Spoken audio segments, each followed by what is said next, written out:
Արթուր Ավանեսյանը Կանդազ մականունով հայտնի հետախույզը իր զինվորական ճանապարհը սկսել է դեռ 90-ականների սկզբին։ Սկզբում նա բոլորովին այլ կերպ է պատկերացրել իր ապագան։ Ուզում էր ֆուտբոլիստ դառնալ եւ 1986 թվականին հայրենի Մաղավուզ գյուղից մեկնել է Մոսկվա սպորտային ուսումնարանում սովորելու։ Սակայն 1988 թվականի իրադարձությունները փոխում են նրա կյանքի ընթացքը։ 88 թվականին հիշում եմ պլակատներ կա գրած ու ցույց էր բերում Մեծ Ղարաբաղ, սա մեր Ղարաբաղն է, մեր Ղարաբաղի մասին։ 90 թվականին եկա որ ապացնել ավտոբուս էր քշում, ավտոբուսի վրա կրակել են, ասում եմ ինչա կատարում, չէի պատկերացնում вообще քաղաքականությունից հեռու, даже տարածաշրջանից հեռու, չէի պատկերացնում որ սովետական միություն դեռ բան հնարավոր է։ Սումգայի Բաքվի ջարդը տանկեր մոտա ծխում են սավեն։ Երբ վերադարձել է հայրենի գյուղ, որոշել է միանալ Արցախի ինքնապաշտպանական ուժերին։ Ավանեսյանը ընդգրկվել է Լեոնիդ Ազգալդյանի ջոկատում, որտեղից էլ սկսել է իր մարտական ուղին։ Խիստ կարգապահությամբ հայտնի այդ ջոկատում ծառայելու ընթացքում Արթուր Ավանեսյանը, ինչպես ինքն էր պատմում, շատ բան է սովորել, թե մարդ վարելու, թե հետախուզական աշխատանք իրականացնելու մասին։ Կանդազ մականունով հայտնի Արթուր Ավանեսյանը իր անվան շուրջ պտտվող պատմությունների մասին հաճախ ասում է. առանց ծուխ կրակ չի լինում։ Նա տարիներ շարունակ ծառայել է հետախուզական ստորաբաժանումներում, նախ որպես վաշտի հրամանատար, ապա նաև զորամասի հետախուզության պետ։ Այդ ընթացքում, ինչպես ինքն էր նշում, բազմիցս մասնակցել է հետախուզական եւ դիվերսիոն առաջադրանքների, անցնելով հակառակորդի թիկունք։ Առաջին դիվերսիոն գործողությունը Ավանեսյանն իրականացրել է 1997 թվականին։ Այդ օրերին ադրբեջանցի դիպուկահարի կրակոցից հայ դիպուկահար էր զոհվել։ Հակառակորդին պատժելու համար նա մտել է մոտակա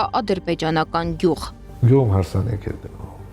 հետախուզության է գնացել, մտել է գյուղ։ Դե ճիշտ ասած, եթե ցանկությունների մեջ այդ գյուղում իլ գյուղապետ էլ կարող են ընտրել։ Հավաքական։ Ու տենց վրեժներ, ես մի քանի անգամ լուծել եմ տենց խնդիրներ։ Թողել եմ ախտամարի պաշկայում թողել, որ իմանա որ ստեղ մենք ենք եղել,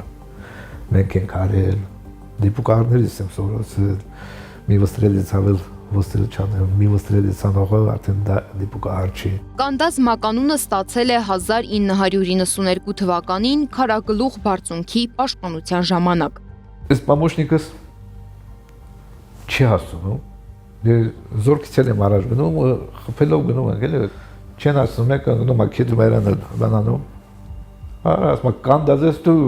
Թալիշից կեդի, նա հետո արդեն որ եկան Կանդազը որն արա, ասում դե մորոգոլող ես, էլի ոչ մեկ ինչ ես ասում, քո բանին գնում ես։ Գրեթե բոլորը, ովքեր ծառայել են Արցախի պաշտպանության բանակում, գոնե մեկ անգամ լսել են Կանդազի մասին պատմություններն ու լեգենդները։ Միևնույն ժամանակ նրա անունը կապվել է նաև տարբեր վիճահարույց հրապարակումների հետ, որոնք վերաբերում են տարբեր տարիների իրադարձություններին։ Առաջիկա խորհրդարանական ընտրություններին Սամվել Կարապետյանի ուժեղ Հայաստան կուսակցության ցուցակով մասնակցելու հայտարարությունից հետո մամուլում տեղեկություններ հայտնվեցին, թե նա 2008-ի մարտի 1-ի դեպքերի ժամանակ Ռոբերտ Քոչարյանի հրամանով Արցախից ժամանած ստորաբաժանումների կազմում է եղել։ Ուժեղ Հայաստան կուսակցության անվտանգային թիմի ղեկավար գնդապետ հետախույզ Արթուր Ավանեսյանը անդրադարձել էր Աննա Հակոբյանի դասալիքների մասին հայտարարությանն ու ասել.